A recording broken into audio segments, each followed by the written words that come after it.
Welcome to Wanna Bet, the daily gambling game show that takes betting seriously, but not much else.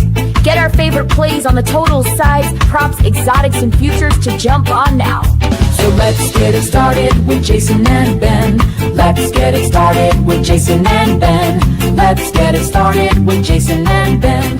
Subject som kräver konsoldater, konsolferino. Let's get it started with Jason and Ben. Let's get it started with Jason.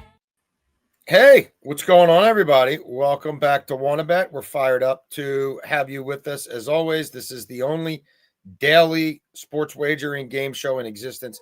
It's also the only one that cashes for you guys relentlessly. I'm just going to give a public service announcement here. There's a chance that people may be coming to my house to do some work, in which case we may have to adjust because my dogs will go nuts, and it is what it is. We're living in the real world. Ben has stuff going on. I have stuff going on. We bust our ass to give you guys winning plays in about 20 minutes every single day. First, second, and third down, our favorite picks. Fourth and long is really fourth and short, a quick hitter to get you paid early in a game. And overtime, they say 1 o'clock. 1 o'clock never means 1 o'clock. Overtime, we're going to give you an NFL. I got to check, dude. I got to see what's going on up there. We'll be back. You want me to throw your picks up here and just run it? However, I don't know. However you want to do it. I mean, we're already live because then it'll we can't pause live, so right. I can just right. All right, then I'll try to come back down. All right. Jesus Christ. All right. Well, we're waiting. We'll wait for Jason to get back. I'll go through my plays without him, and of course we'll put the records up for now. I'll start with me. Jason's been rolling, killing it. Me, on the other hand, I've been struggling big time since the start of September. This is the lowest that we've been since June. Things have not been going well. Plays in general. Last night, we have Asia Wilson over 24.5 points. She looks spot on at halftime, 16. Scores just 5 in the second half, and that's the best player in the WNBA. So that was unfortunate. We also had her a part of a same-game parlay, which we only needed one more rebound from Malia Boston, and she's grabbed 6 boards in a lot of different games. So unfortunate there for me last night. Jason did cash the soccer game. It cashed in the 90th minute, I believe, very late. So it was a good cash for him in that one. Like I said, I will just go through my plays until he gets back. And once he gets here, we can have him give his few out. First down for me, I'm going to college football, and I'm going with Illinois. I like Illinois this week at plus 180. When you look at the matchup, Indiana fell on their face in so many big games last year. Went to the college football playoff. They made their schedule how they want it, and a lot of people called them out for it. But I'm not buying them again. I got to see it. I think Mendoza is a better quarterback than what they had last year in Rourke, but their run game has been dominant. I think this is the best defense they're going to see in a while, especially against the run. I mean, this is the first defense, especially this year, that they've seen. One of their backs is out, so it will be Roman Hemby. We're quite familiar with him here because played at Maryland. And I think they can take him away. As good as Mendoza is, I think Altmaier's a little bit better. He's more experienced. Last season, 4 ranked wins for Illinois, and they brought back a lot. Both of these teams, that's the big talk. Both teams brought back a lot of experience. Last year, 4 ranked wins for Illinois, like I said, 0 for Indiana. Indiana did not beat a ranked opponent last year. They beat up on a lot of teams that were worse than them. And I'm not like Cignetti's a good coach, and he's impressed, and he's got Indiana, which is not a football school, playing good football. But I do think Illinois is a better team. I get it's on the road. It's going to be a tough traveling matchup, but I'm going to go with the team who I think is better, and I trust Bielema a little bit more. So I'm going with Illinois on the money line in first down. Asia Wilson. Man, that was a rough loss for me there. I was pretty frustrated with that one. Can't expect the WNBA MVP to just not do much down the second. And she also missed a ton of free throws, which just more frustrations there. But second down here with me, Khalil Shakir over 40.5. EK talked about it on our Super Discord. You could see that at the beginning of the video, and we'll also get to it at the end. He gave it out at 40.5, and through last night, just going through numbers, crunching up numbers, looking at the matchup, I really like Khalil Shakir here. 3 straight games against the Dolphins, he's cleared. 50, 54, 105. So he hasn't blown it away, but he has cleared this in 3 games. Miami's secondary has been awful this season. 31st defensive pass EPA per dropback in the NFL. They've been awful against it. And Jason talked about it a lot yesterday. Josh Allen is going to want to beat up on these teams. He has success throwing the football against this team. Last week, we did see Khalil Shakir run just 18 routes on 30 dropbacks in week 2. So it was just 18 routes run. Looks like we got Jason back. 46 routes on 51 dropbacks in week 1. I mean, so that was week 2. He did not run as many routes, but they were also up big early. They weren't throwing the football as much as we might have expected. And in week 1, he was running all over the field. And they were also playing from behind in that game.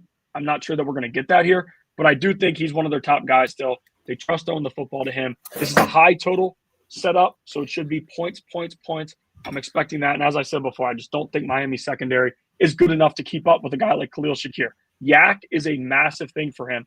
And we're not taking receptions. We're just taking receiving yards. He could do this in 1 to 2 catches. I was on second down. Anything you want to say? I'm guessing you didn't have a lot to say about my soccer bet.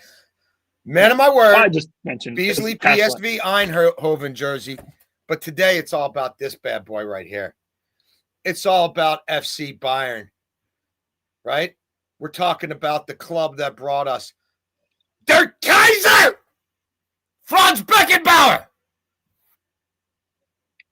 Der Bomber, Gerd Mueller. Soccer made in Germany. I grew up on it. You know nothing about it, by the way, Ben. We used to get our soccer on PBS. We would watch highlights of German Bundesliga games from 2 weeks ago, 2 weeks into the future. So we're watching a match from 2 weeks ago cut up, and it's the only real content we can get because the NASL had folded and nobody was televising international soccer in this country. Best soccer we had was the Major Indoor Soccer League. Anyway, FC Bayern take care of business. 14 goals scored, 2 conceded in 3 Bundesliga games. Harry Kane's a goal and assist every game. Harry Kane against an English side at home in Champions League where Bayern destroys people in the Alliance Arena in Champions League. I do think Chelsea's good for a goal or 2 here. You're looking for another way to play this match. Bayern to win the first half, Bayern to win the game. So you're okay. I didn't know you were giving out the play. Again, it's. Well, I just wanted to expound on it a little bit, and we've got props. We've got props. I thought that was the team you cashed yesterday. I do think Bayern wins the match. So that Eindhoven yesterday. That was Pepe should have had a goal for us. Missed a sitter. Van Bommel was the guy I thought would score, and thankfully he scored in the 90th minute. That match was batshit crazy, like I told you guys it would be. We had a near goal in the 5th minute, a goal in the 10th minute. It should have that bet should have cashed by the half. Honestly. Like, it should have been 2-1, 3-1 USG at the half. I didn't think PSV would concede 3. I thought they might concede 2. A 2-2 draw there would not have shocked me. But anyway, we're on Bayern today. Again, they're just absolute. Look, and I'll talk about Bayern more in the future. This is a crazy show. All right, second down. Small parlay in the NFL. I thought that was second down. Oh, I don't know. I had it written down as first down. I had Buffalo. Well, all right. Well, you could get – yeah, we had it. Did you give out the Buffalo? No, I was waiting for you. I thought you'd be back, so I just gave out 2 plays that I had, so I was going to let you give out 2 plays now. Okay, well, then it doesn't matter whether it's first or second. So, Look, again, Chelsea, I think, will score. I think Bayern could hang 3 on them. Like, what Bayern is, the form they're in right now is unreal. I think they could win the whole thing, and I'm not just basing it off that. I think their depth, their quality, everything. And Harry Kane, in 3 Bundesliga matches. I know that's not Champions League, but he's very familiar with Chelsea from his old domestic days. 5 goals, 3 assists already in Die Bundesliga. All right, second down. We're all over this Bills game in a bunch of different ways. I don't think they cover the crazy number, 12.5, 13, wherever it's going. But we've got Cook, who does nothing but score touchdowns, right? He scored in like 10 straight games. We might not see as much of Josh Allen rushing it himself inside the 10 because of what they're doing with Cook. You've got a Buffalo team that's averaging 38 points per game against Miami at home when Josh Allen is the quarterback. We're taking it to 23.5, a number we're very comfortable with. We got a Miami defense that's worst in the league in points allowed per drive, second worst in touchdown rate allowed. This is a bad matchup for them when their defense used to be not god-awful. Again, Buffalo, not so great covering some of these situations, but I don't mind the alt number of 6.5. Josh Allen 7-0 in his career against Miami at home. The numbers speak for themselves. And Tua has a career passer rating below 77 against the Bills. McDermott knows how to dismantle him. Look, Buffalo's failed to cover 7 in a row as a 10.5-point favorite. We're getting way below that number here and playing it a little safer. All right, Beltway, Ben, third down. Yeah, third down, we will go to the MLB. And we're going with the Red Sox. I think the Red Sox handle business today. I like them on the money line, and I also added in them to score 4 runs to get us down to -128. Mason Barnett is on the bump for the A's. He's given up 12 earned runs in 12 2/3 innings pitched so far this season. Nothing changed at AAA. It wasn't like he came up from AAA where he had a 0.5 ERA or 1.5 ERA. He had a 6 ERA, a little bit over 6 actually, in AAA. And I get it. It's not easy pitching in that league, but still, ERA north of 6. It's not getting any easier in the MLB. 2 earned runs or less for Lucas Giolito in 7 of his last 9 starts, and 4 straight. He's been very good. I told you guys we were going to be picking on him a lot early in the season. Stop betting against him as soon as I saw what I needed to see. But we did cash with that. And since he's been back pitching this way, we've actually cashed with him a few times. In 7 straight wins and 10 of their last 12 wins, the Red Sox have scored 4 or more runs. Now, you're probably cutting out the 9th inning here, unless we get an extra inning sweater, which I don't want. But I still think they score 4 runs in 8 innings. I just do. The bullpen's not good, especially if they're playing from behind. They're not going to use their top dogs. And I wanted to play them. If you want to play them at plus money, you can add Trevor Story base hit. Trevor Story mashes right-handed pitching. Mason Barnett has been worse against righties, and that was the same at AAA. So this isn't just a few starts thing. He's been worse against righties regular. So if you want to play that plus money, I'll give that out too. Plus 101, Trevor Story base hit, Red Sox money line. But I also like them over 3.5 runs and on the money line. I looked long and hard at that game. Ultimately didn't pull the trigger there or on the Super Discord, where unfortunately I had 2 baseball bets that I hit that I didn't give out on this show because there's only so much real estate to go around on this show. Third down for me. 2 to throw a pick. Look around. You can still find it at -150. Why do I like this so much? Well, again, he's 1-3 against the Bills in his career. 3 touchdowns to 5 picks, a 76.6 passer rating. He's been real bad in prime time in general, 4-10 against the number in prime time. This is a big prime time spot, and he's bad on short rest, and he's especially bad against this defense in general. I also think Miami can't stop Buffalo's defense, which means volume in the pass game, which means Tua's going to throw a couple that he'd want back. I know the Bills are dealing with some injuries, but I still really like this bet. There are certain guys you bet in certain spots. Geno Smith at home in prime time will throw a pick. Tua on the road in prime time, especially in a short week, will throw a pick.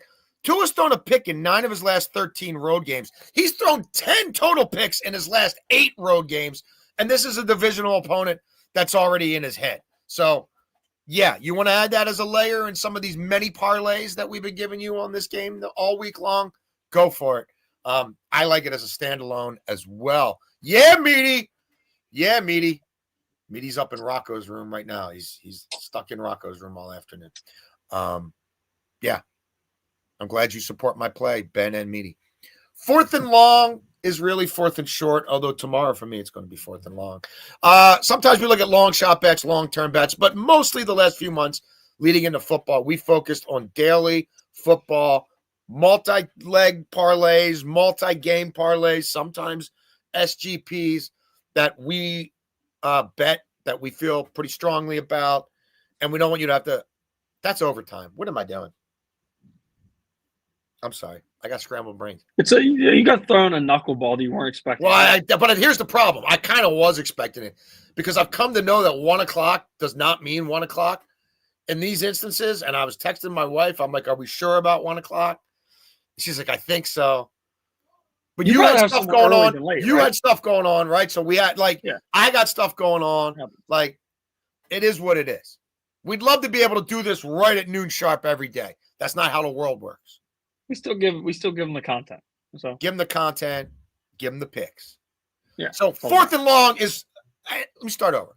Sometimes it's a long shot bet, or sometimes it's a future where you can't get paid for a long time. But lately, it's been 4th and short. What can we get you in the first quarter, in the first drive, in the first half, in the first 3 innings, first 5 innings, nerfies, yerfies, to get you paid quickly without sitting through the game. We don't force it. We're not doing it because we feel like we have to do it, but as we do hours and hours and hours of handicapping a day, when things jump out to us, we put it in this category because not everybody can sit through an entire game. I couldn't even sit through my entire own show today. That's how it goes. It's life in the big city. Fourth and short, Beltway Ben. Yeah, I'm going first. Back to the Sox. I am going Chowda. Again. Chowda. Now, the issue here, sometimes when you, again, I talked about at the beginning, I talked about the betting slip before, how much of a rut we've been in September. It's been horrendous. And now, again, I'm going all in on the Red Sox. They lose bad today, then we're screwed again. But I do think they win here, first 5. And it's back to Lucas Giolito. 2 earned runs or less in 7 of his last 9 starts. He's going to go 6-7. Might give up 1 or less here. If they're going to score 2 runs in the first 5 off of Barnett. Very confident in that. I think they score more. Their regular number was 2.5 for the first 5, and I was going to give that out. Instead, just decided to take them minus a half a run because I think we could see Giolito shut them down, and maybe they only score 1 or 2 runs, but that would cash for us. So I'm taking their first 5 minus a half run. The regular money line was minus 150. Could have got a push with a tie there, but instead I'm just going with the half run, first 5 minus half run. I'm on MLB here as well. I mentioned Ben showed you while I was dealing with Bedlam. We did not hit the plus money over 3.5. I knew what we were doing there. It's Coors Field. I gave out 2 other bets in the Discord. They both hit. Plus money on the Cubs money line against Skeens, and first 5 over, pounding our guy Eduardo Rodriguez in the San Francisco-Arizona game. That one over. I mean, San Francisco only needed to go through the lineup once, and they put us over. Yeah, 3.5 is a lot, but we also had a chance. If Karros puts a ball in play with a runner on second base, runner on second, and he gets ahead in the count, and Perez looks like he's starting to struggle with his command. If he moves the runner to third, we get the Mickey Moniak fly balls, sack fly, easy, and we still go over there, even though Yuri Perez was sharper than I thought. I bring that up because I do like another under here. Now we're playing this first 5 under. Martin Perez has been nasty for the White Sox, and he's a lefty, which is not good for the O's. Yes, the long ball has hurt him lately. If you look at his last 5 starts, first 5, the long balls hurt him occasionally. But even though the numbers outwardly aren't as dominant in terms of ERA, even in those last 5 starts, 195, 253, 375 slash line against him within the first 5 innings of games.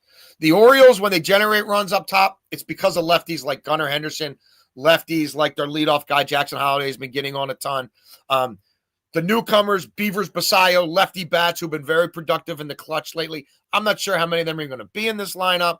And the Orioles against lefties for the season are terrible. They've been a little better in the second half, but even then, since July 1st on the road against lefties, 706 OPS, 24% K rate, one of the lowest walk rates in the league, 6.8%. And Perez is not a guy who puts people on base. On the other side, Tyler Wells has been really good since coming back from his whatever arm procedure it was.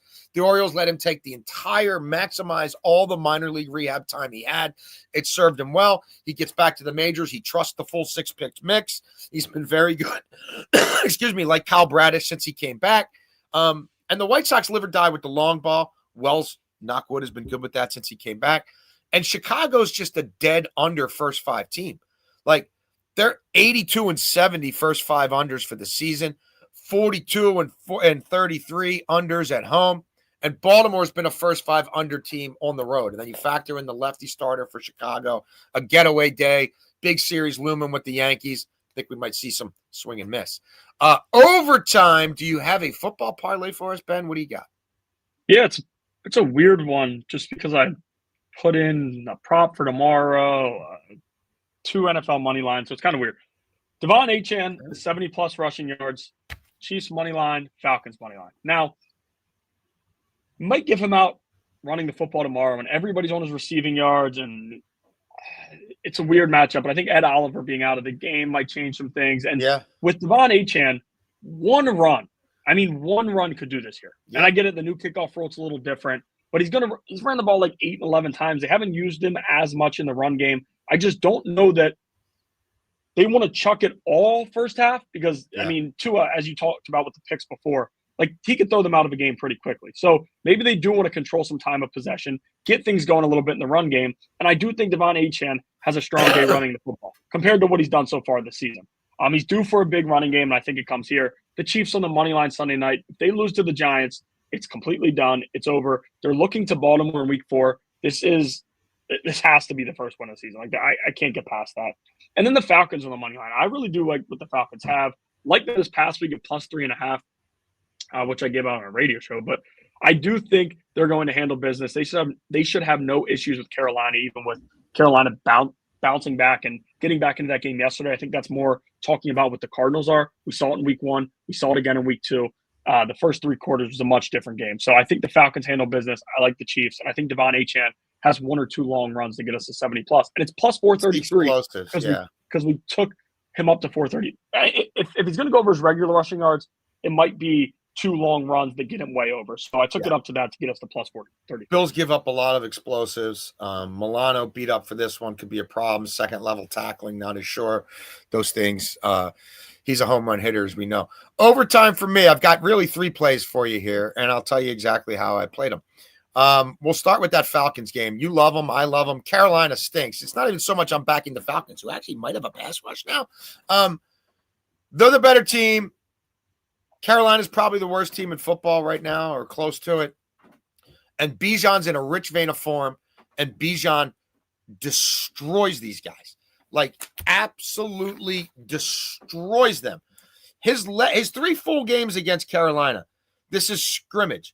30 touches, 173 yards, 2 touchdowns. 18 touches, 105 yards, 2 touchdowns. 16 touches, 83 yards, 1 touchdown. We just need an anytime scorer. Penix in the red zone has looked his age a little bit, looked his inexperience. Just give it to this guy. I know, goal to go.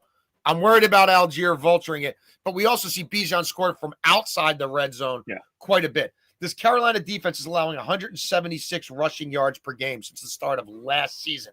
Like, you look, they picked up right where they left off. They're 26th in rushing. They've allowed 26 rushing touchdowns since the start of last season. That's second worst in the NFL. You look at their rush EPA. Beltway Ben, since the start of last season, Carolina defense rush EPA at True Media, negative 38.38. The next closest team, not the league average team, not the best. The next closest team at 31st is Dallas at negative 20.4. They're almost twice as worse as the 31st team. And you got Bijan coming in the way he's been dominating. Right. So you put those together, you can get plus money. I also love San Francisco to just win this game against an Arizona team that has not looked good, playing 2 of the worst teams in football. That I don't trust, and I especially don't trust at home, where they're basically favored. I mean, this is almost a pick-em game. Give me Shanahan to win this game. He's got Mac Jones in good form. I know they're dealing with some injuries, but McCaffrey destroys San Francisco. Destroys Arizona. He didn't play him last year. Things went a little bit awry for San Francisco. In 2023, Beltway Ben, he had 3 scrimmage touchdowns in both games against Carolina. He destroyed them catching balls, like the touchdown he got us last week in receiving, and running on them. And I don't think this Arizona defense is much better than years past. I haven't liked what I've seen out of them through 2 weeks. You look at him getting 40 touches, it's ridiculous what he did in 2 games against them the last time we saw him. Historically, he's good against them, and we just need 1 anytime touchdown, right? And Kittle's hurt, and Ayuk's out, and Debo's not there anymore. So plus 134. I also put a half unit on them parlayed together, and you can get almost 4-1. Sorry about this show. Things are crazy. Beltway Ben, let everybody know how we did last night, how we've done since we launched this thing. There you go. We've cashed for you guys with great regularity. All our picks, when we make them in real life, we go to the Discord, we log them in, what we spent, where we did it, for what odds. Eric Casillas is in there. Some other sharp handicappers. We're crushing it in there. I'm not going to lie. And other people who've subscribed to the Super Discord, I'll let them tell you. We'll be back tomorrow at noon, Beltway Ben? I think. Yeah, back to regular. Tomorrow at noon, back to regularly scheduled program. You want to bet, we want to bet. Go FC Bayern. If they cash for us, it'll be an FC Bayern jersey I sport tomorrow. And enjoy the games. We'll talk to you tomorrow on WannaBet.